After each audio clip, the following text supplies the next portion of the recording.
ვიცოდი რომ ეს მხიარულად, თბილად, ტკბილად გავატარებდით ამ საათსა და 15 წუთზე მეტს. ყოველთვის კარგია ძველი მეგობრის ნახო, მოდი მაქედან დავიწყოთ რა. ეს ადამიანი ასოცირდება ჩემთვის საუკეთესო წლებთან, ყველაზე კარგ ხალხთან, ვისთანაც კი მქონია შეხება. რაღაცები გავიხსენეთ ჩვენი ბავშვობიდან, ჩვენი სტუდენტობიდან.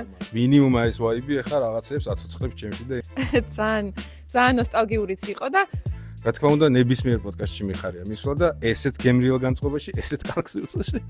აღმოჩნდა ძალიან ბევრი რაღაცების შესახებ. არ ვიცოდი, კარგად არ ვიცნობ, ისედაც მე მგონი და პოდკასტი ნამდვილად იყო, კი.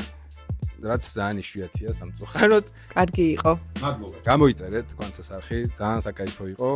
წარმატებები ბევრი და 1325 ეპიზოდშიც კიდე მე მოვიდე და ვიჭერავთ რაღაცეებში.